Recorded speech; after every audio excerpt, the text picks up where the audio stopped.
Mes paroles valent cher. Salut à tous. J'espère que vous allez bien. Le chairman pour vous servir. Les Guzney m'appellent le chair, les Fimbi 500, mais les deux sont corrects anyway. Sarcel représentant, Sect Abdoulaye évidemment. Bienvenue sur We Hustle, c'est toujours ton émission qui rassemble et motive.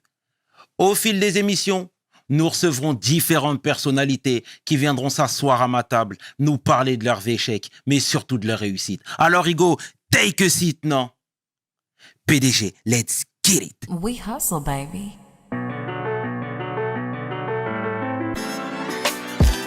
Le chairman. We hustle, baby. Le chairman. We hustle, baby. Le chairman. De retour sur We Hustle et aujourd'hui je suis vraiment fier d'accueillir une légende, songwriter, mélomane, homme de cœur, le grand Mopao Mokondi Sarkozy, l'homme que l'on nomme Kofi Olomide. Take Kofi, a seat, Ego. comment tu vas? Chairman, je vais bien. Tout va- Merci. Et toi, Chairman, comment tu vas? Ça va très bien, Kofi. Merci d'avoir accepté l'invitation. Tu nous as inspirés, tu nous as fait danser, tu continues de nous donner de la joie. Et rien que pour toutes ces choses-là, je te dis merci déjà. Merci pour l'honneur que tu me fais de me recevoir sur ton plateau magnifique. Merci beaucoup, merci beaucoup. Est-ce que tu peux te présenter en quelques lignes, s'il te plaît, Kofi? Là, je suis, tu l'as dit, un homme de cœur. Je suis chanteur de profession, je suis parent, je suis un musicien pur sang et fils de Dieu. Au Congo, aujourd'hui, on m'appelle Nzambe. Nzambe veut dire Dieu, le Dieu de la musique. Donc, puis je suis l'ami de tous les Sénégalais, de tous les Ivoiriens, de tous les Maliens, de tous les Angolais, Togolais, Béninois, Centrafricains, Nigérians. Je suis leur ami des Congolais, des Congolaises, des Kenyans, Zambiens, South Africa. Donc, je suis l'ami de l'Afrique. C'est grâce à l'Afrique que je suis ce que je suis. Ah, tu fais plaisir, Kofi. On va retracer le parcours, forcément. On va retracer la vie. Alors, il ressemblait à quoi, le jeune Kofi, à Kisangani? Il a failli y rester, tellement j'étais chétif, mal en point. Quand je suis né, ma mère m'a dit, mon papa n'était pas là. Kisangani, c'est une ville du Congo, du Zaïre. C'est comme Joal là, au Sénégal. Et ma maman à l'époque n'était que la copine de mon papa, qui était un super grand beau gosse, star de football à l'époque. Et ils sont allés là-bas comme ça. Et mon papa a un peu délaissé ma mère, qui a été recueillie par la femme d'un des amis de mon père là-bas. Et quand je suis né, mon papa n'est pas là, il est revenu beaucoup plus tard. Maman me dit qu'il était, il était un peu dans les fidélités, mais respect à mon père, je l'aime beaucoup. Et paix à lui, là où il est. Donc j'étais un enfant, je pleurais beaucoup. Et ma tante m'a fait une révélation que quand j'étais bébé, on savait pas pourquoi je chantais toujours un petit truc. So soa melingando, le coq a avalé le crocodile.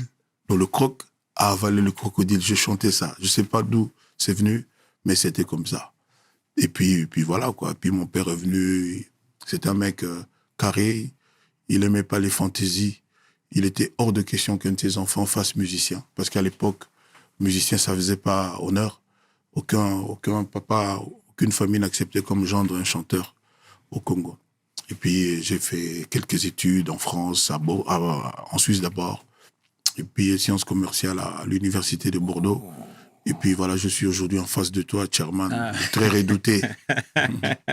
Mais du coup, je savais pas que tu avais poussé les études aussi loin. Tu avais aussi cette faculté-là, scolaire? Ah oui, j'étais très bon à l'école. J'étais vraiment bon. Et la fois où j'ai été 4e ou 5e, je ne sais plus, au lieu d'être 1er, 2e ou 3e, mon père m'a puni grave. J'ai fait 3-4 jours sans voir l'extérieur. Il m'a obligé de rester à la maison, de potasser, de passer en revue mes cours et tout. Donc j'étais quand même bon.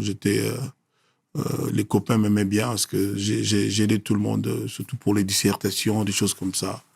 Donc oui, j'étais pas mal. Ah, c'est bien, Kofi. C'est une facette qu'on ne connaissait pas. Et la musique, parallèlement à tout ça, tu disais que tu étais bon à l'école et là, dans la musique, tu excellais. Qui a détecté ce talent-là?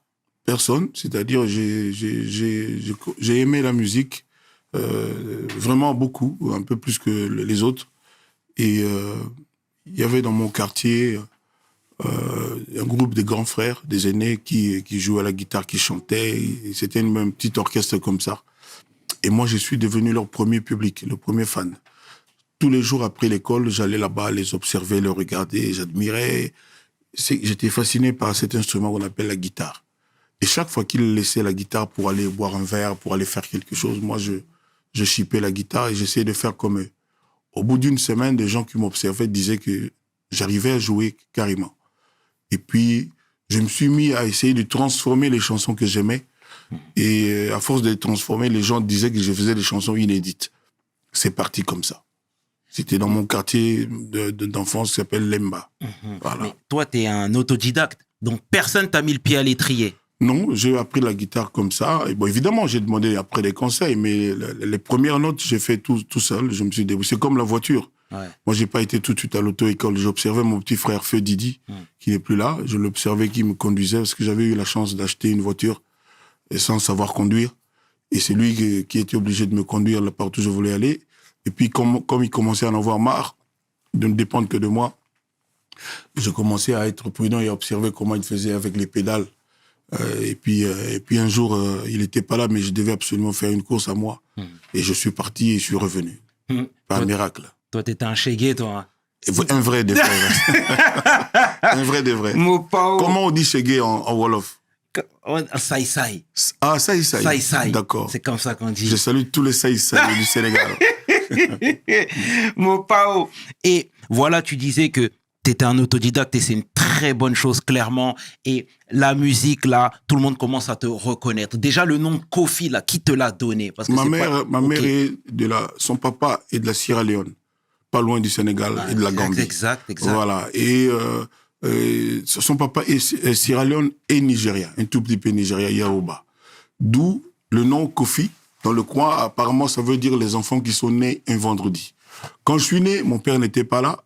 Ma mère, qui était seule, m'a donc appelé Kofi parce que c'était un vendredi 13. Tu vois que ça porte chance. Ouais, aujourd'hui, je suis en face de Chairman.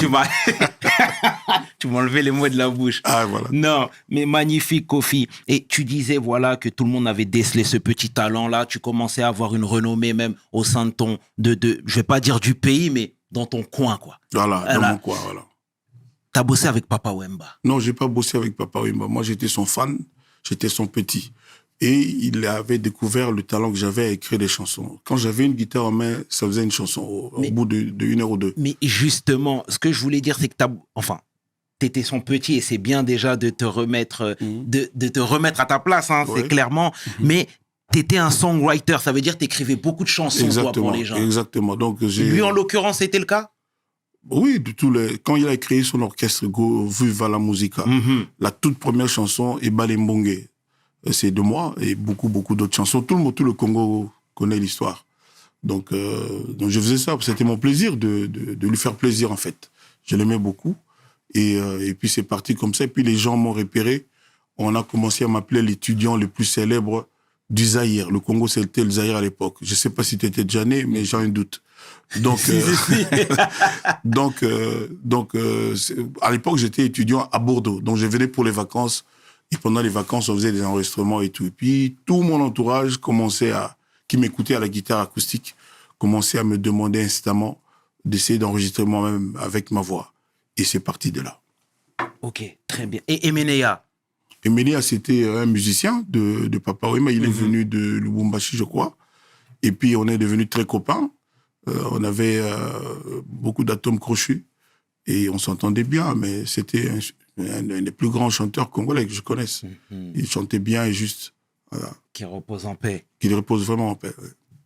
Et Papa Wemba également. Et Kofi, l'arrivée de la rumba congolaise en Europe, en France précisément, tu sais. Moi, je ne sais pas si ça va te parler, mais je viens de Sarcelles et c'est une ville... J'ai vécu à Sarcelles, au Flanade.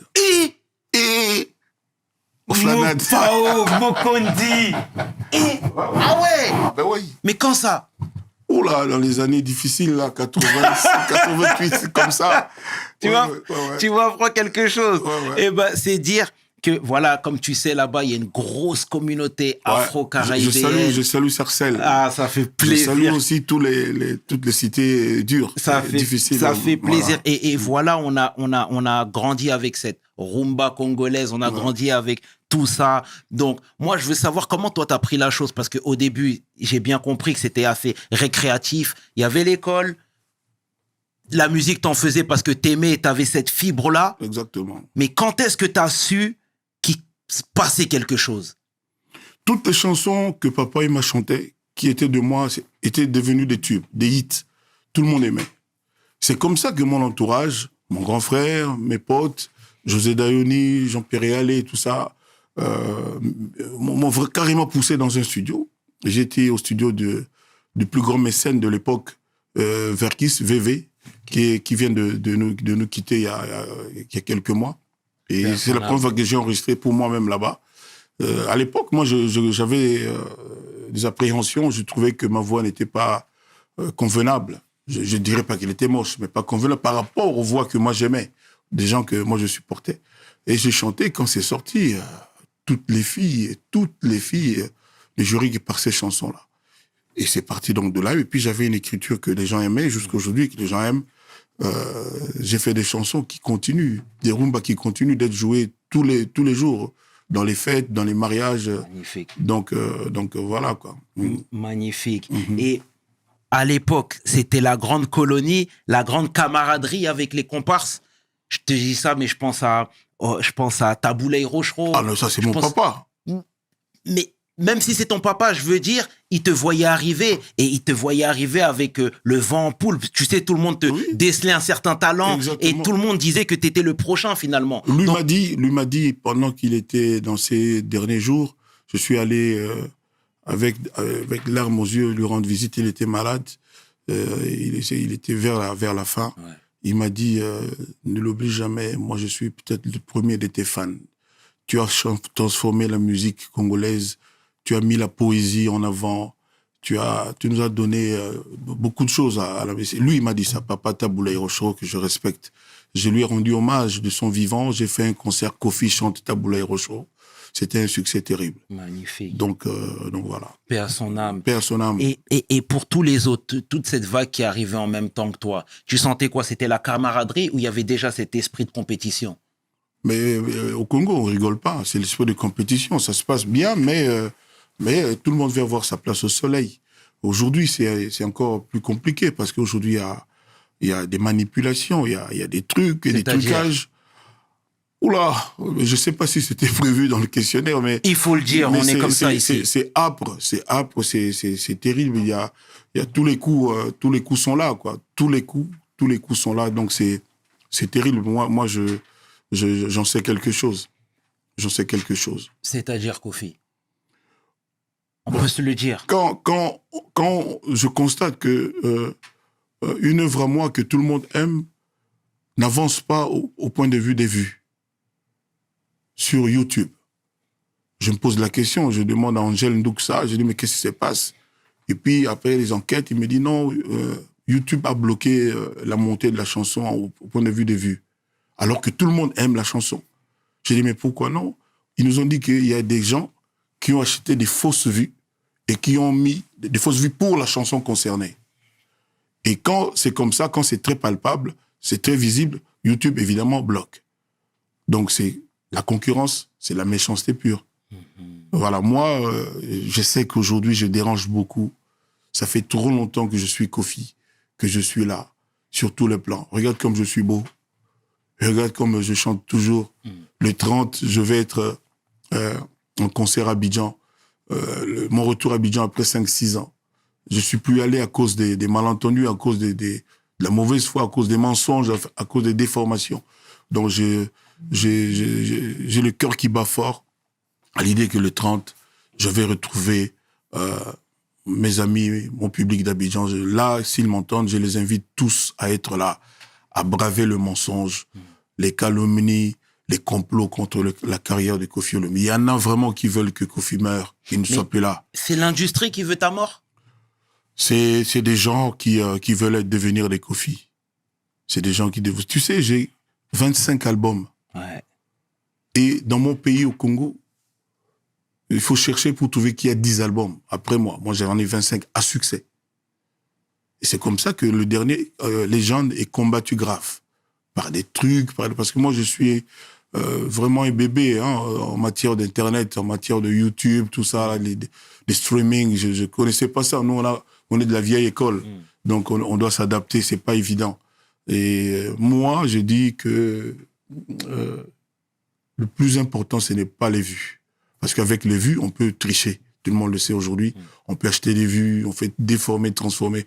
Le plus important, c'est la playlist. C'est la playlist qu'il y a dans les cœurs des gens.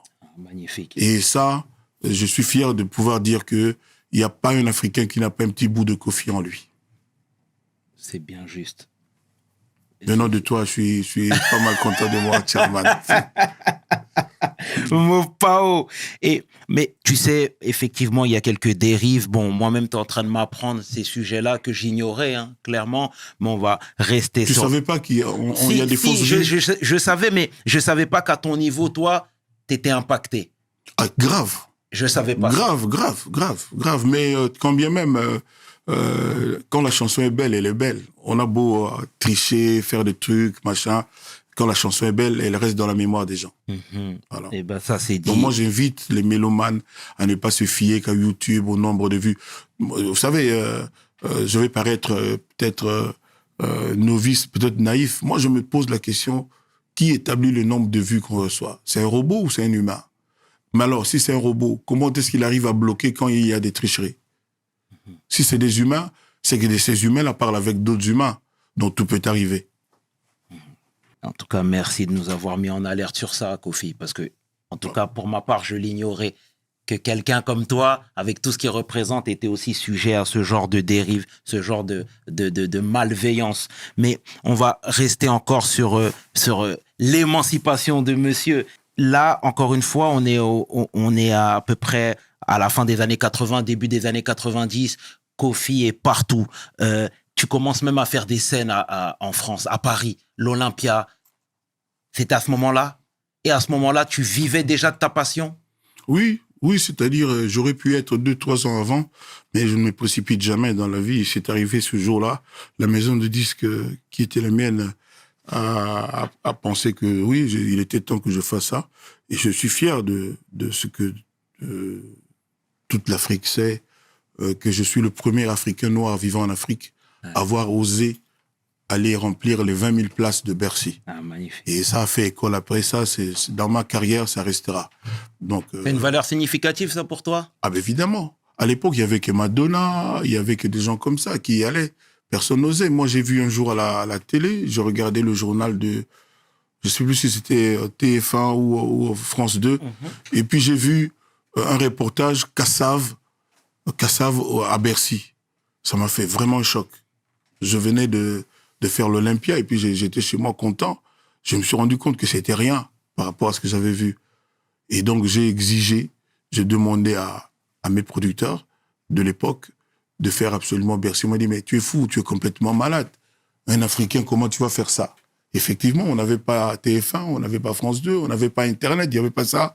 Et j'ai rempli la salle. C'est comme ça que moi, je pense que avoir rempli Bercy sans Internet, sans les réseaux, c'est peut-être avoir fait 4 fois Bercy. Moi, je pense que ça. C'est comme ça que moi, je dis bravo à un mec comme Youssou N'Dour qui a vraiment des... C'est un grand des grands. Parmi les grands, moi, je l'appelle le lion de l'Afrique. Donc, lui, il a fait ça 30 fois, 40 fois, je ne sais pas. Ah, heureusement après moi, parce que si c'était moi, après, j'allais avoir peur. Il est trop grand. Il est trop grand. Voilà. Et tu m'enlèves les mots de la bouche en disant ça, c'est parce que, tu sais, moi, quand je vous vois, que ce soit toi, que ce soit Youssou N'Dour, que ce soit Alpha Blondy, Tikenja, etc., j'ai l'impression que vous marchez tous main dans la main. Oui, on tu n'a vois, pas de problème. toujours dans l'émancipation de l'Afrique. Mais dans le groupe là, c'est moi le petit frère quand même. Hein. Ouais. Peut-être d'un jour, mais c'est moi le petit frère. Il faut le souligner. Voilà, Alpha, c'est vraiment le tonton de l'Afrique. Moi, je l'appelle comme ça. Et j'ai la chance, enfin, d'avoir l'occasion de le rencontrer artistiquement. C'est-à-dire, nous avons un featuring qui va sortir, j'espère, cette année. C'est une chanson venue de lui. C'était mon espérance, chanter avec lui. J'ai déjà chanté avec Youssou, je pense que tu le sais. Bien sûr, bien sûr. Donc j'ai le bonheur vraiment de ce que Alpha, le grand Alpha, ait pensé que c'était bien qu'on se rencontre et ça sort bientôt. Donc tout est quasiment prêt.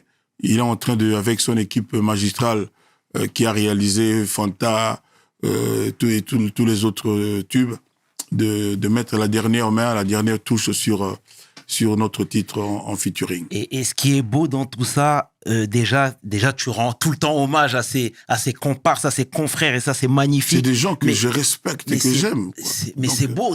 Mais tu sais, quand tu t'émancipes et quand tu as la notoriété que tu as actuellement, il y a l'ego aussi qui monte. Tu comprends ce que je suis en train de te dire? Ça, c'est les arrivistes. Ça, c'est les gens qui n'avaient jamais cru en eux, qui ont été propulsés par les autres, qui ont été aidés. Mais quelqu'un comme Youssou, le talent est inné.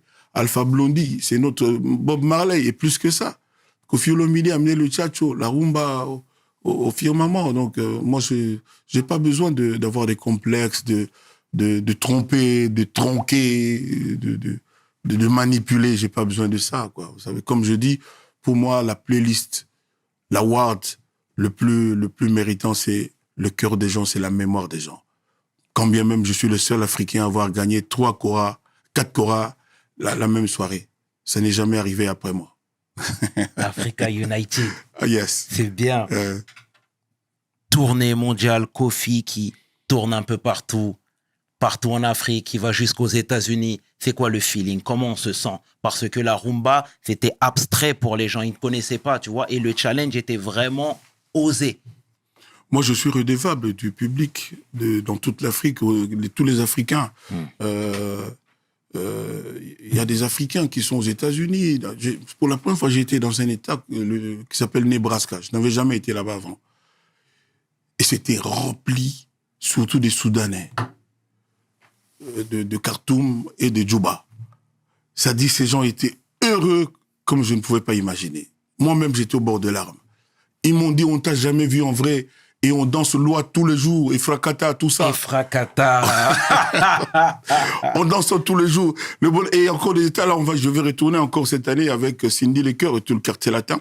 Donc, je suis redevable. Ces gens-là, je leur dois. Et donc, je dois toujours pouvoir mériter leur confiance, leur estime, être digne de leur affection. Parce que ces gens-là souffrent pour moi. Leur cœur bat quand on leur dit que Koffi a fauté, Koffi lui est arrivé ceci, il est arrivé cela. Donc je les salue, je les respecte et je serai toujours là pour eux. Tant que Dieu me prêtera vie, Inch'Allah. Inch'Allah, c'est très bien, voilà. Koffi. Et magnifique, mon Pao. On adore ça. On adore ça. Mais tu sais, parallèlement à cette carrière-là, moi, j'ai l'impression que la famille, c'est un peu le talon d'Achille. Ouais. Je m'explique. Tu vois, Taboulaye Rochereau a eu beaucoup d'enfants. Il y a eu Youssoufa. Et Youssoufa, dans des interviews, il disait à quel point le manque de son père l'avait perturbé. Il l'avait perturbé parce qu'il n'était pas présent et lui, il vivait chez sa tante, etc. On a reçu Maître Gims dernièrement, que je salue chaleureusement, qui disait la même chose dans la mesure où lui, son père était chanteur, musicien, mais il n'était pas présent à la maison. Tu vois? Et toi, c'est quoi, toi, par rapport à tes enfants, ta situation? T'étais impliqué parce que je sais que t'as beaucoup d'enfants. Moi-même, mon papa était contre le fait qu'un de ses enfants touche à la musique. Moi, j'ai triché, je me suis débrouillé. C'est en rasant les murs que je faisais ma guitare et tout. Et ma mère était mon premier fan. Donc, c'est aussi à cause de ma maman que je suis... j'ai persisté dans l'exercice et Dieu sait si aujourd'hui ça payait et c'est comme ça que je leur ai dit que ma maman c'est je sais pas comment le dire, elle me manque terriblement. Peut-être que beaucoup de choses qui m'arrivent aujourd'hui, c'est peut-être parce qu'elle n'est plus là. J'y pense quelquefois et dans le noir je verse une larme. Je l'aime, ma maman, à fond. Et l'aimer n'est pas assez. Elle vit en moi. Elle vit en moi. Maman Ami, cette grande femme du Sénégal. C'est comme ça que je remercie mon ami Tidiane Souma de la Guinée-Conakry qui a pensé à me faire faire dans quelques temps la tournée ouest africaine en hommage à toutes les mamans de l'ouest de l'Afrique, dans le Sénégal, d'où est originaire ma mère par son papa. Donc voilà. Pour ce qui me concerne, je suis pas le meilleur papa du monde. Sur quel plan? Sur le fait que je suis beaucoup trop absent. Je ne vois pas mes enfants autant que j'aurais aimé par mon boulot. Et puis beaucoup de circonstances de la vie. Le contexte actuel est compliqué pour moi. Donc j'en ai plus qu'un pincement au cœur. Mais j'aime mes enfants, je les adore, je les aime vraiment du fond de mon cœur. C'est eux ma force, tout ce que je fais, c'est pour eux. Ils sont basés à Kin, tes enfants? À Paris, là, derrière chez toi, là. Sarcelles, Bloméville. Voilà. Mais j'en ai à Londres, j'en ai aussi à Paris, mais pas à la maison, quoi. Donc tu dis, j'ai beaucoup d'enfants, j'en ai juste 11. En tout et pour tout. Une bénédiction. Voilà, merci. Toi-même, tu es un enfant, un grand enfant. Toi aussi. Voilà. Voilà. C'est beau. Moi, je suis le bébé de ma maman. C'est ça, exactement, mon Pao. Et parmi tous ces enfants-là, il y a Didi Stone. Ouais. Qu'on connaît un petit peu, qui défile ici et là. Elle a un visage familier. Moi, je sais que... Je lui souhaite la plus belle carrière qui soit. Moi, j'étais fan de Naomi Campbell. J'aimerais qu'elle fasse beaucoup mieux que Naomi Campbell. Et elle est douée. Elle est l'enfant de Kofi. Et c'est une enfant intelligente.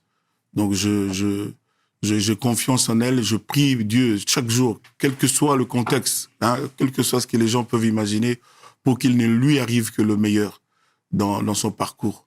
Tout ce que je lui conseille, c'est de ne pas aller trop vite, de ne pas se précipiter, de bien discerner et de faire attention là où elle met les pieds. Et c'est quoi ta relation avec elle? Parce qu'on sait qu'il y a quelque temps, il y a eu du grabuge. Les relations de papa et de sa fille, point très bas. La relation dont on ne parle pas devant les caméras. Ouais. C'est parce que c'est personnel. Ouais. Ce que je dis, c'est déjà... Mais c'est bien, mais tu sais, encore une fois, nous, c'est vraiment, c'est pas dans l'idée de laver le linge sale en public, pas du tout. Il n'y a pas de linge sale. Non. Absolument. Nous, ce qu'on veut, justement, c'est de comprendre. Parce que toi, aujourd'hui, mais qu'est-ce que tu veux comprendre quand un papa te dit qu'il aime ses enfants? Mais c'est magnifique. Mais je te dis ça, Kofi, parce que, tu sais, aujourd'hui, tu as ton train de vie. Aujourd'hui, tu sillonnes le globe. Aujourd'hui, Alors, tu veux savoir quoi? Dis-moi ce que tu veux savoir. Je te dis, aujourd'hui, toi, dans sa vie, est-ce que tu es impliqué? C'est ça que je suis en train de te dire. Vous savez, le plus important, c'est ce qu'il y a dans le cœur de l'homme. On a beau faire des grimaces, des gymnastiques, sauter des haies, c'est dans le cœur que ça se passe. C'est dans le cœur. Vous savez, souvent la bouche qui parle contredit le cœur. Souvent les gens, forcés par leur ego, par leur orgueil, disent des choses que le cœur regrette après. Voilà. Donc le plus important, c'est le cœur. Le cœur de l'homme doit être bon. Et moi, je pense pouvoir dire sans fausse modestie, les gens qui me connaissent bien le savent, je suis un mec franchement bien. Il m'arrive de me tromper et de fauter. Mais je suis, tout compte fait, je suis un mec vraiment bien. J'aide les gens, je propulse les gens, je donne avec cœur, j'ai la rancune inexistante, je pardonne facilement. Et puis voilà, quoi. Donc, voilà. Et j'aime mes copains, je les aime vraiment, mes amis, je les aime vraiment. Voilà. Et parallèlement à tout ça, tu excelles. Tu excelles encore une fois dans ta discipline au pays. T'es adulé, les gens t'aiment. Habituellement, on dit nul n'est prophète dans son pays. Moi, je suis prophète dans mon pays. C'est vrai? Ah oui. Vous savez, je sais pas. Vous savez, quand tout le monde dans ton pays parle de toi, dans un sens ou dans l'autre, moi, je trouve ça bien. Moi, je trouve ça bien. Ça te maintient en vie. Ouais. Et de ce fait, Dieu est focus sur toi. Il dit, ah mais où est celui de mes fils dont on parle tant? Et il a ses yeux braqués sur toi. Moi, je pense que c'est le cas. Si Dieu n'était pas avec moi, je ne serais pas aujourd'hui ici. Tellement il y a des médisants, des mécréants, des méchants, ceux-là qui veulent absolument la fin de la carrière de Koffi Olomide. Ils ne pensent pas à mes enfants. Ils ne pensent pas à mes arrières. Moi, je n'ai comme métier que ça. Je ne suis pas un truand, je ne suis pas un trafiquant, je ne suis pas un troubadour. Je suis un chanteur, un vrai, un auteur de chansons. Quelqu'un qui aime la musique, qui a la musique dans le sang. Et toi, pour toi, toute publicité est une bonne publicité? Non, j'ai jamais dit ça.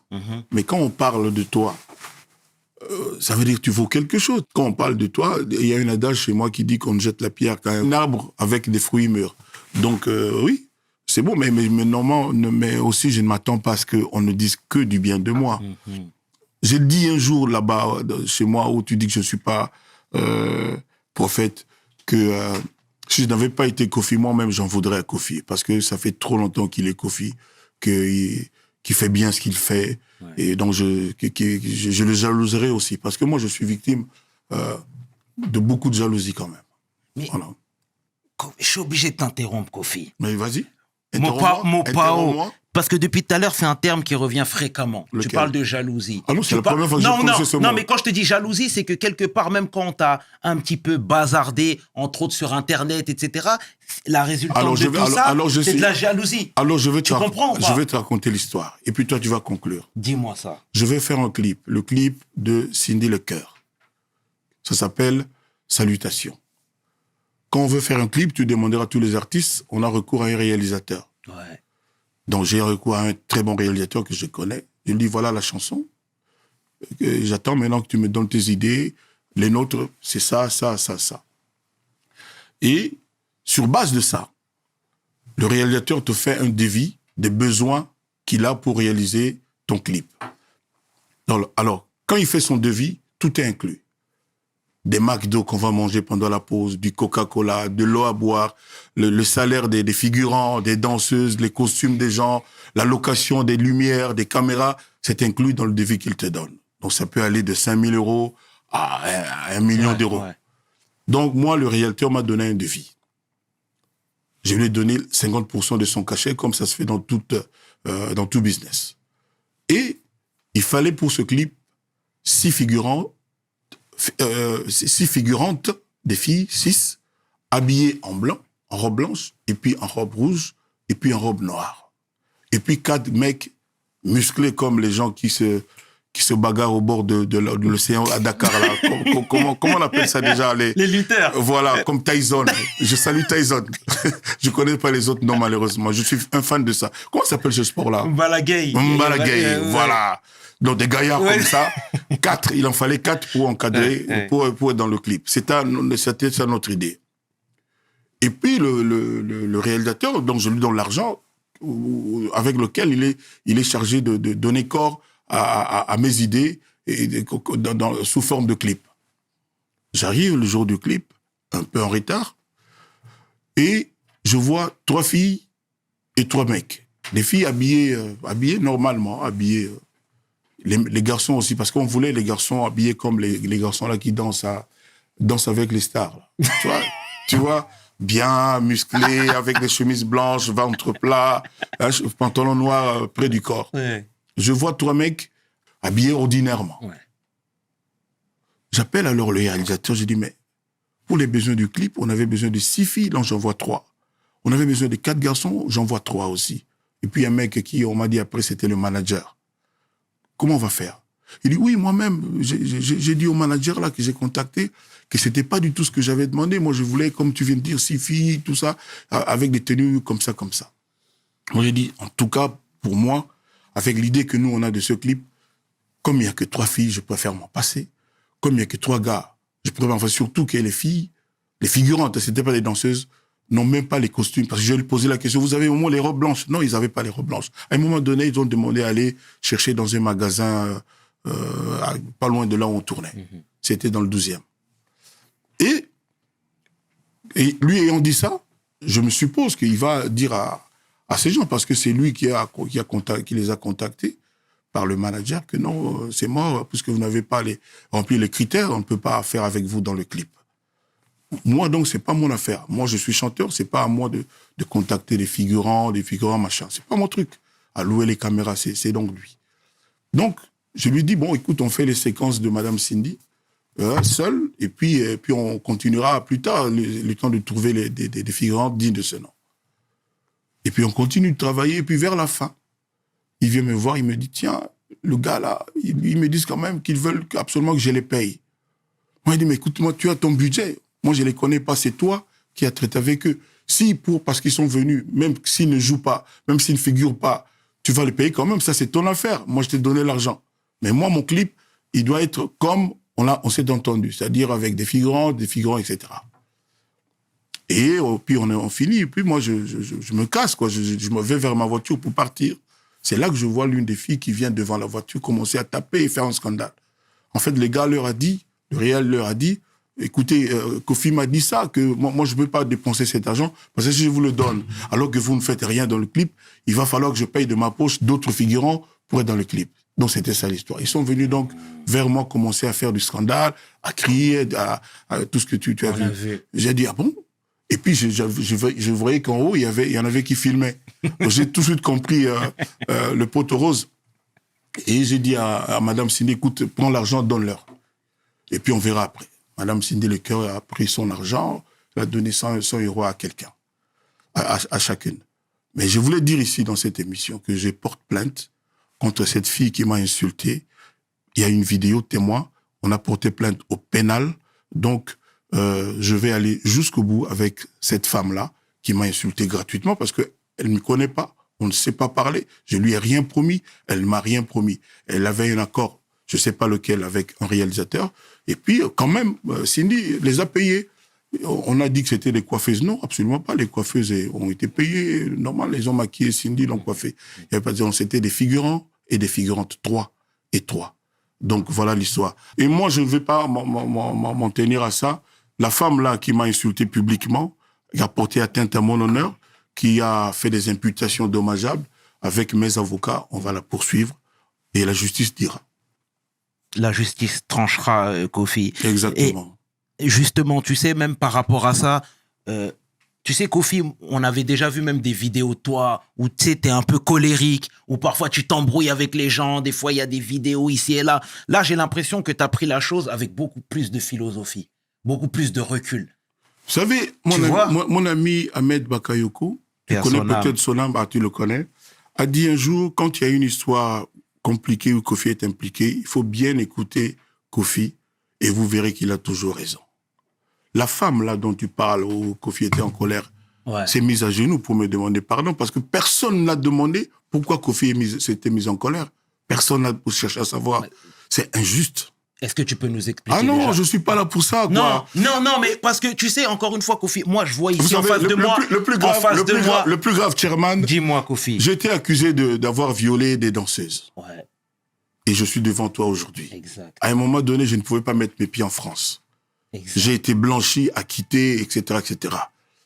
France 24, pendant 2-3 jours, a fait une bande passante pour me salir grave, pour m'achever. Mais depuis que j'ai été acquitté, France 24 n'a rien dit. Il n'a pas dit que non, Kofi a été à Versailles avec des avocats et il est sorti blanchi. Et là, son innocence a été prouvée et établie. Comment tu appelles ça si ce n'est pas de l'injustice? Moi, j'en appelle au patron, celui qui décide qui passe ou qui ne passe pas à France 24, de bien réfléchir. Parce que là, aujourd'hui, quand je veux faire ma promo, comme tout le monde, là-bas, parce qu'il y a des émissions prévues pour ça, je n'ai pas droit de citer, donc je ne peux pas y aller. Pourquoi? Parce que je suis innocent, j'ai mon casier judiciaire français vierge. Ouais. J'ai jamais été condamné. Jamais. Permets-moi de le dire au clair et fort. J'ai pas été condamné, j'ai été blanchi, innocenté. J'ai eu un sursis pour des questions administratives, pas pour les faits pour lesquels j'étais accusé. On le dit pas, ça. Et on veut me passer pour un démon? Non, j'en suis pas un. Mais comment toi t'arrives à rester hermétique à tout ça, face à tout ça? Parce que, encore une fois, même si t'es un artiste et tu prends du recul et t'as raison, mais t'es un homme aussi. T'es un homme, t'es un époux, t'es un papa, t'es un fils d'eux, t'es un frère d'eux. Parce que je sais que je suis innocent. Parce que j'ai subi un acharnement perpétuel. Et les gens qui sont autour de moi, mes enfants, mes amis, tous ceux-là que tu as cités, savent qu'on m'en veut. Ça date pas d'aujourd'hui. J'ai commencé à chanter Tchatcho du sorcier à l'époque. Parce qu'il y avait déjà ces trucs-là de méchanceté, de jalousie contre moi. Ça date pas d'aujourd'hui. J'ai chanté Petit frère à Jésus, Apostola Bolingo, Chemin de la vie. Pour ces trucs-là, c'est récurrent. C'est récurrent. Donc voilà. Je te dis, j'ai jamais déclenché quoi que ce soit, de mauvaise foi contre qui que ce soit. Jamais. Je ne suis que dans la réplique et dans la riposte. Déjà, merci de clarifier la situation, Kofi, parce que moi, quand je dézoome, parfois, et encore plus, même ces derniers temps, tu as tout le temps été dans les dramas. Tu vois, il y a quelques années, tu devais faire l'U-Arena. Tu ne l'as pas fait, finalement, ça a été annulé. Coronavirus. C'est-à-dire, ça montait, et puis le producteur a reçu la lettre que la situation du corona ne permettait pas qu'on fasse le concert. Le gars avait vendu plus de 30 000 billets sur les 42 000. Or, il fallait pas que les gens soient les uns collés aux autres. Et donc, compte tenu de ça, le gars a dû rembourser autant de billets, quoi, avec des larmes. Avec des larmes, je le salue, Coco, là où il est. Donc, mais ça se fera cette année, pourvu que le corona ne revienne pas. Ce n'est que partie Voilà. remise. Et, tu sais, Kofi, là, voilà, encore une fois, tu as ta renommée, tu représentes énormément sur l'échiquier et politiquement aussi, tu donnes ton avis très souvent sur la situation au Congo, mais pas que. Tu donnes ton point de vue sur la société, ton point de vue sur le monde qui nous entoure, etc. Est-ce que pour toi, c'est fondamental de le faire? Parce que tout le monde ne prend pas la parole quand ça chauffe. Ben, il faut savoir ce qu'on dit. Il faut savoir le dire. Et puis, il faut avoir une opinion. Tu sais, les brebis ont beau marcher ensemble, mais ne sont pas vendus au même prix. Donc, il faut savoir, moi, je ne peux pas vivre en ayant le dos tourné au peuple de mon pays, à mes compatriotes. Je ne peux pas ignorer les souffrances des gens, les mamans qui pleurent parce qu'ils ne savent pas comment les enfants vont manger, le papa qui est en angoisse la nuit, qui se réveille tôt le matin parce qu'il doit payer les minervales, les enfants, les uniformes, les frais scolaires, etc. Le policier qui a un salaire dérisoire, qui donc va être obligé à recevoir la corruption dans la rue, il va pas faire son boulot. Tout ça, moi, je ne peux pas rester indifférent. Et surtout, les enfants qui n'ont pas une bonne éducation, parce qu'il n'y a pas de bonnes écoles, parce que les professeurs ne sont pas payés dignement, et ils ne peuvent pas donner avec cœur, distiller l'enseignement. Donc tout ça ne peut pas me laisser indifférent, d'autant que je suis l'ambassadeur de la culture de mon pays. Il n'y a pas que moi, nous sommes trois. Donc oui, je suis pas ça, c'est pas être politicien, que être à l'écoute de son peuple, de ses compatriotes. Mais parfois, il y en a qui veulent pas, encore une fois, se mêler à... Tu sais, ils rêvent vraiment dans leur niche musicale en disant, voilà, moi, je suis artiste, je n'ai pas interféré dans certains problèmes de société ou genre. Mais on n'a pas tous le même courage. Absolument. On n'a pas tous le même... Tu me permets l'expression? On n'a pas tous le même... Donc, on n'est pas tous de la même moule. Donc, c'est comme ça. Voilà. Et dernièrement, même, tu as interpellé Paul Kagame par rapport à ce qui se passait, justement, même à l'est du Congo, etc.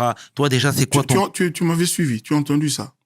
Ouais, mais ça fait quelques temps. Bien sûr, mais... Charman. Mais même toi, par rapport à ce qui se passe même à l'est du Congo, etc., c'est quoi, toi, ton point de vue? Parce qu'encore une fois, tu sais, nous, effectivement, on a tous les outils, on a Internet, on se documente, mais on a, je suppose, pas toutes les informations. Toi qui aujourd'hui es établi là-bas, est-ce que tu peux nous éclaircir, s'il te plaît? Nous sommes agressés par notre voisin. Moi, je n'aime pas citer le nom de ce pays. Hein. Je n'aime pas citer parce qu'on lui fait la publicité gratuite. Je n'aime pas. Okay. Tout le monde sait de qui je veux parler. Et je suis peiné de constater que ceux-là qui nous ont colonisés, ceux-là qui ont armé notre ennemi, restent indifférents, ne font rien. Et ils nous donnent des leçons, ils trouvent des superfuges, des trucs pour rester indifférents, rester muets. L'affaire a été à l'ONU, Conseil de sécurité, tout le monde sait de quoi il s'agit. Il y a moyen de mettre fin en un claquement de doigts, mais rien ne se passe. Bon, évidemment, nous ne sommes pas l'Ukraine. C'est ça le malheur du Congo. Le Congo n'est pas l'Ukraine, et donc on n'intéresse personne, quoi. Donc c'est ça. Bon, on va me dire, non, tiens, les Occidentaux vont là-bas, reprochent à notre gouvernement ceci et cela. Mais moi, je ne parle pas du chef d'État, du gouvernement, je parle du peuple congolais. S'ils en veulent à nos dirigeants pour des raisons politiques, ça ne nous concerne pas, nous, le peuple. Les gens là qui mangent une fois tous les 2 jours, c'est pas notre affaire. Donc voilà, que les Occidentaux vraiment aient un peu plus de cœur que ça et résolvent ce problème, demandent à notre agresseur connu de tous de s'arrêter. Je ne sais pas ce qu'il... Évidemment, il y a l'or, le Congo a tout, diamant, cuivre, etc.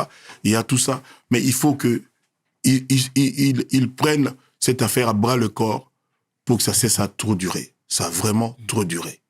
Voilà. C'est quoi la cause principale de ce conflit? La richesse du Congo. Et le fait qu'il y a des fils congolais qui ont vendu le pays pour leurs intérêts personnels. Voilà. Et à qui sert ce chaos? Mais ça sert peut-être à l'Occident avec son poulain, le pays qui nous agresse. Peut-être eux. Et puis les Congolais qui ont vendu le pays, qui ont déclenché tout ça. Tout le monde sait de qui il s'agit. Mm-hmm. Tu sais, même dernièrement, il y a des mines artisanales qui ont été découvertes même au Congo, parce que c'est une terre très riche. Très riche, oui.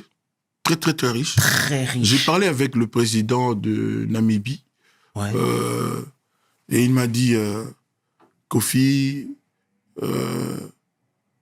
c'est peut-être ton fils qui va résoudre cette affaire du Congo, mais pas aujourd'hui.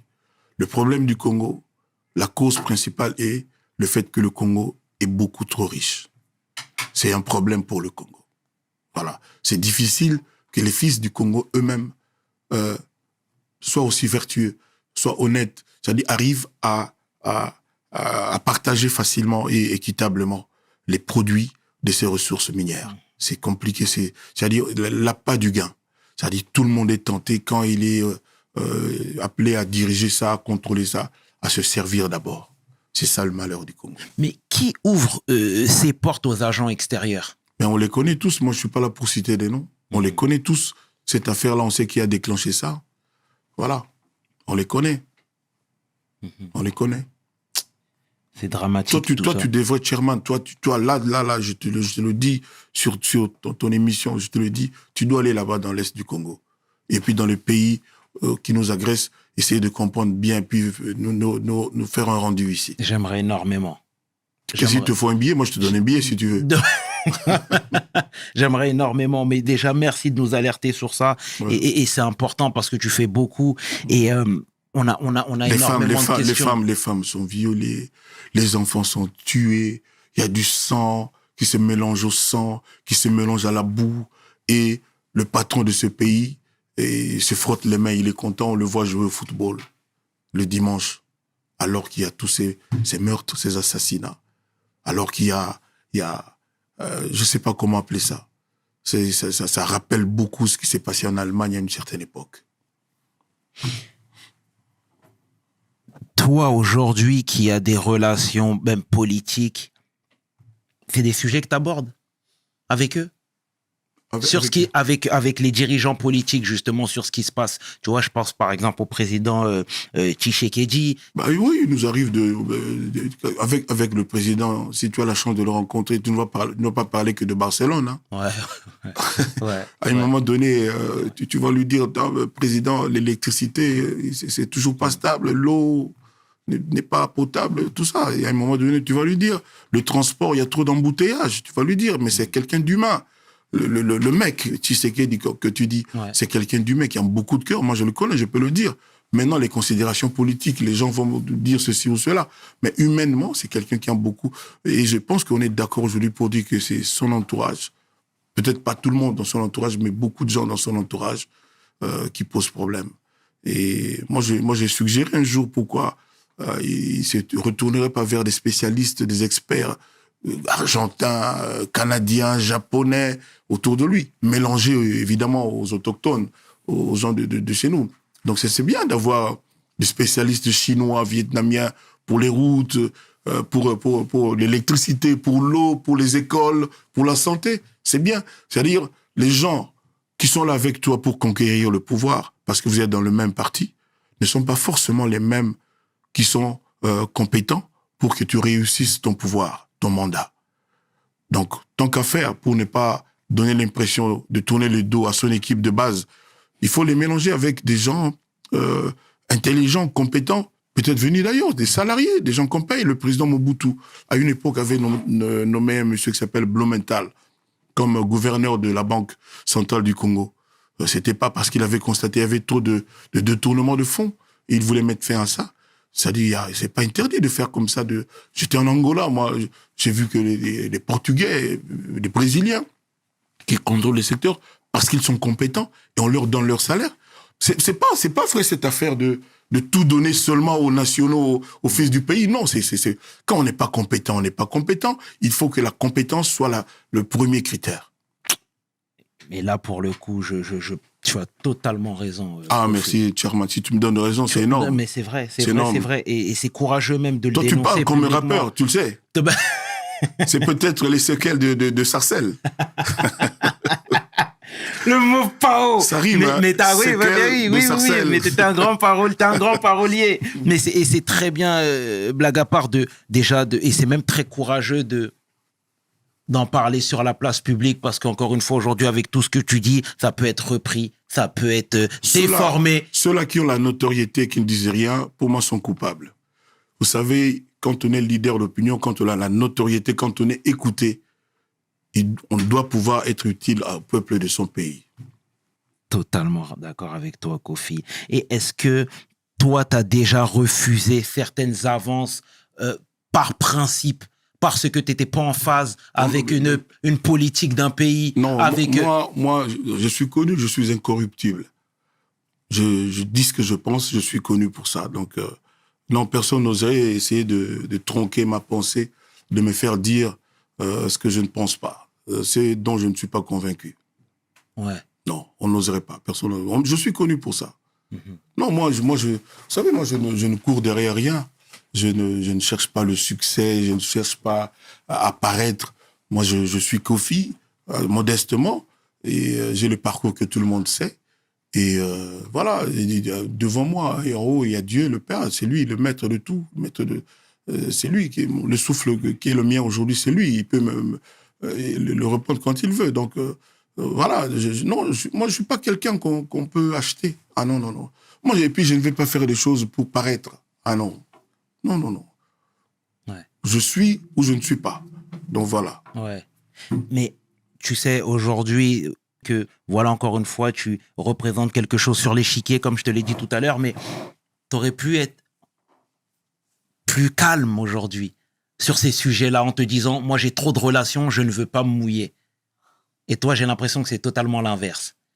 Plus tu représentes quelque chose, plus tu es puissant et plus tu t'exprimes, plus tu parles. On voit que tu ne circules pas dans les rues de Kinshasa. Ouais, j'ai jamais été, malheureusement. On voit que tu ne circules pas dans les rues de Kinshasa. Dis-moi tout, mon pao. On voit que tu ne vois pas ces enfants qui dorment dehors, les enfants de 5 ans, de 6 ans, qui ne savent pas où aller, qui demandent des pièces de monnaie de 6 heures du matin à 22, 23 heures. Tu ne peux pas rester indifférent si tu as un cœur. Moi, en tout cas, je ne peux pas. Voilà. Maintenant, je n'ai pas toujours l'occasion de le dire. Là, toi, tu m'as donné une occasion. Absolument. Et en plus, tu as choisi ça comme sujet, tu l'as mis dans ton questionnaire. Ouais, j'en souffre. Moi, j'aime dire... Non, ça va, je ne le dis pas. Dis-moi, s'il te plaît. Ah non, non, tu peux pas commencer. Ça ne me plaît pas. Ça ne me plaît pas de le dire. Mais dis-le, s'il te plaît. Non, s'il me plaît, non, mais moi, ça ne me plaît pas. Ok. Dans ce coup-là, ça ne me plaît pas. C'est vrai? Non. Bon. Je respecte, en tout cas. Voilà. Et tu sais, démographiquement, le Congo est un pays gigantesque. Immense. 2 millions de kilomètres carrés. Plus de 2 millions de kilomètres. 2 millions 300 et trucs comme ça, si je me trompe. Et aujourd'hui, les 15-65 ans représentent plus de 56% de la population. Est-ce qu'il y a des business porteurs aujourd'hui au Congo? Des choses qu'on pourrait mettre en place? Oui, mais c'est compliqué. C'est très compliqué. Il y a des adéquations, des paramètres que tu ne peux pas maîtriser. Donc, c'est compliqué. Moi, j'ai une fois parlé avec le PDG, le patron de MTN, téléphone. C'était en Ouganda. C'est un ami que je salue. Je lui dis, mais c'est très bien ça, tout le monde me dit du bien de votre réseau là. Mais pourquoi vous ne venez pas au Congo? Il m'a raconté une histoire. J'étais sidéré. Il m'a dit, oui, je suis venu moi-même parce qu'on aime le Congo, c'est grand, c'est un grand marché pour nous. Et on est venu parce qu'on voulait installer notre réseau là-bas chez vous. Et puis on nous a dit, ok, attendez, on va venir vous voir. Et au bout de 5-6 jours, parce qu'il ne se passait rien, il faisait que dépenser son argent avec son équipe pour manger, payer l'hôtel. Il a eu la visite d'une sommité du pays. En tout cas, un parent d'une sommité du pays. C'était avant l'époque de Tshisekedi. Mhm. Et ce que la personne lui a dit de faire pour qu'on accepte qu'ils investissent au Congo, c'est à pleurer. C'est honteux. Je ne peux pas répéter ça ici. Je parlais au patron du réseau lui-même, patron Afrique. Donc j'ai pleuré pour mon pays, quoi. Mhm. Mais bon, aujourd'hui ça s'est un peu arrangé, ça s'est beaucoup arrangé, mais il y a toujours maille à partir. Qu'est-ce que tu lui as répondu en privé alors? J'étais sidéré, je ne pouvais pas parler, j'étais comme glacé, comme congelé. Je ne pouvais pas le croire. Je ne pouvais pas le croire. C'est terrible. Mais je lui dis ici par le canal de ton émission, Chairman, Dear sir, if you are listening to me, I ask you to try to go again in my country to invest with your network. We need you in Congo, my dear friend, boss. You speak English? Of course. Yeah, of course. Yeah. Of course. Yes. Kofi, toi, tu bouges partout. Oui. Tu bouges partout. Le 8, je joue à Cape Town. Ouais. Le 8 là, avril là. Ouais, Le 10 aussi. Donc j'ai 2 concerts, 2 dates. 2 dates là-bas. Après là-bas, le 15, je suis à Kadoma. Kadoma, c'est comme si tu chantais à Bordeaux, en France. C'est une ville du Zimbabwe.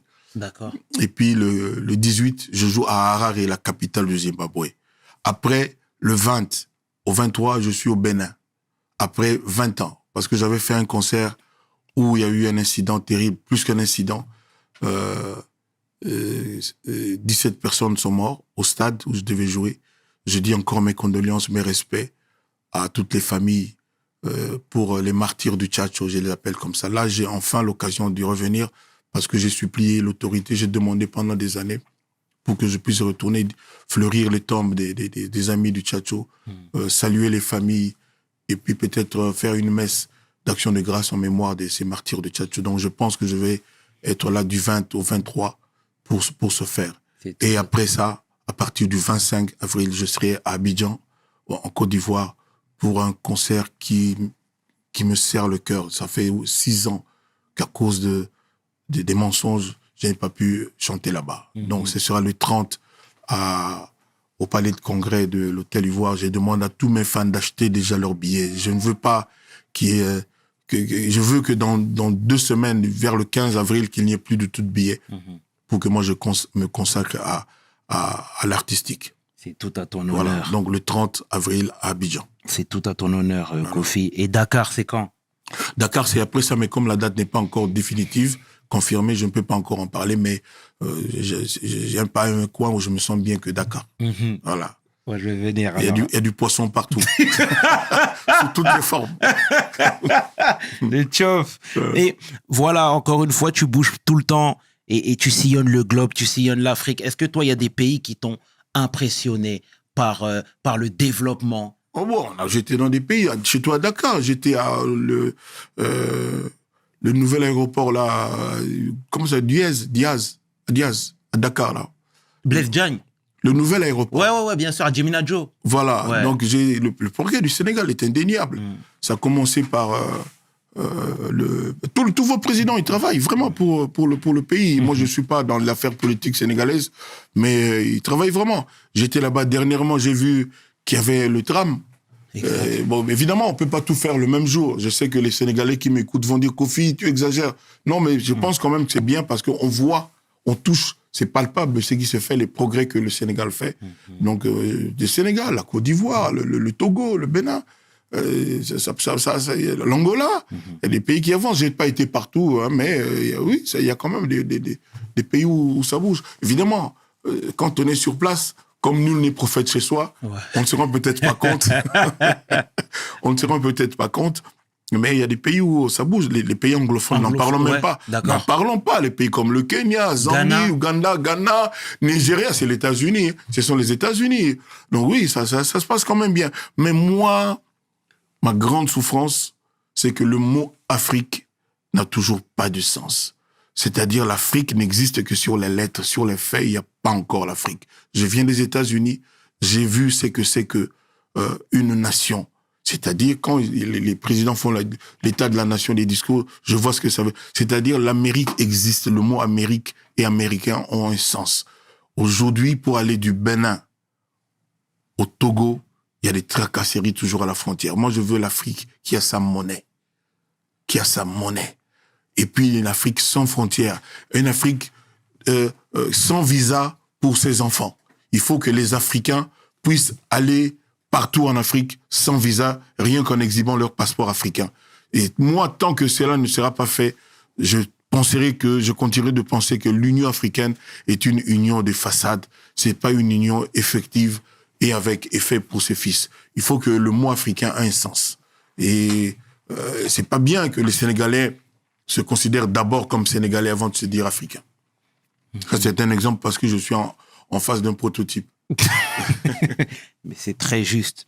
C'est bien. Et ce sera ma dernière question, Kofi. Déjà ? On est bien, hein? Ah, mais j'ai redouté ton interview, mais je suis ravi. On est bien, comme tu dis. On est bien. Mais on n'a pas parlé de mon album Légende. Bien sûr, ben, on va y venir. C'est le plus bel album que je n'ai pas fait, que les gens prennent le temps de l'écouter. On pourrait... Mais tu sais, encore une fois, toi, aujourd'hui, tu es un patron, tu es un leader. Ton business se trouve principalement dans la musique ? Oui, principalement, oui, dans la musique. Ouais. Tu fais autre chose à côté ? Oui, mais je peux pas le dire, je peux pas en parler parce que je suis pas connu pour ça.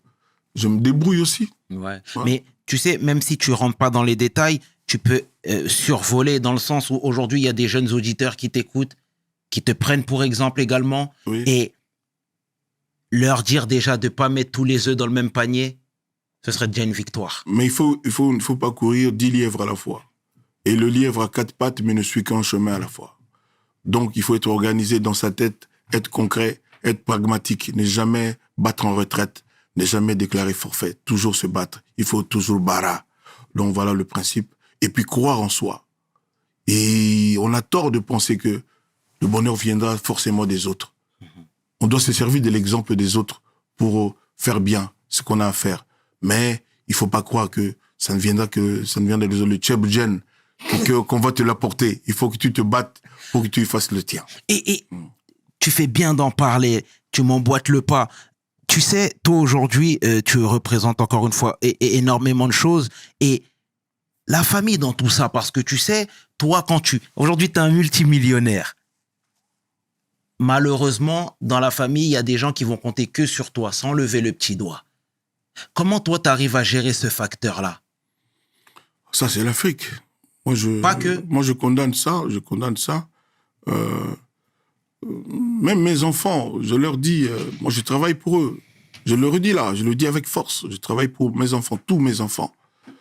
Mais il faut qu'ils soient des battants. Et mes enfants, j'ai la chance de constater que c'est des battants, des vrais battants. Il faut qu'ils sortent de l'ornière. Il faut pas qu'ils dorment sur leur laurier. Il faut qu'ils se battent. Un homme n'a de valeur que par son travail. Quand il transpire, quand il sue, quand il gagne sa vie à la sueur de son front. Donc, c'est ce que je dis. Et il faut que les jeunes gens qui nous écoutent sachent que il faut faire avec son cœur. Il faut pas faire toujours parce que on est jaloux de l'autre. On peut avoir de l'émulation, c'est-à-dire ceux qui réussissent doivent inspirer les autres dans la société. Mais il faut pas en vouloir à ceux qui réussissent. C'est souvent le cas chez nous dans notre dans notre patrie, notre maison mère qui s'appelle l'Afrique. Donc il faut faire son cœur avec son cœur et mettre son cœur dans ce qu'on fait. C'est peut-être pour ça, je pense que Koffi Olomide est encore là. Parce que les gens sentent qu'il fait avec son cœur. Et puis, ceux sur qui tout le monde s'acharne, Dieu les prend par la main. Dieu ne les quitte pas des yeux. Parce que Dieu connaît le fond de chacun d'entre nous. Il sait que celui-là, Kofi Antoine, ce mec bien, il me respecte, il me craint, il me loue, il me demande pardon, il met ses genoux à terre dans sa chambre quand il se lève pour dire Dieu, sans toi je ne suis rien, tout ce que j'ai, tout ce que je suis, c'est toi, mon créateur. Chairman, j'ai fini. Merci à toi. Et merci Kofi. Et dernière chose, qu'est-ce qui te motive à rester depuis toutes ces années dans le milieu de la musique, dans ce monde-là de la musique? Tu sors ton dernier projet, tu es toujours présent. Tout le monde te cite en premier quand on parle de la rumba congolaise. Une fois, j'ai dit que j'allais quitter. C'était un tollé terrible. Personne n'a voulu. Il y a peut-être 6 ans, 7 ans. Personne n'a voulu. Et je ne sais pas te le dire autrement. C'est comme quelqu'un qui a la malaria ou le palu. Il ne peut pas dire le contraire. Je sens en moi le palu ou le virus là. Moi, je sens en moi la bête de la musique, de l'art. J'écris des chansons avec une facilité incroyable. Et j'ai encore des rêves. Je rêve énormément. Il y a des gens que j'aimerais rencontrer artistiquement. Il y a des genres musicaux auxquels j'aimerais toucher. Là, j'ai fait un titre un peu rap, vibrant. Hein? On a entendu ça. Le départ sera brusque. Ils se réjouiront pour la chute. Ne connaissent pas la suite. Aïe, aïe, aïe.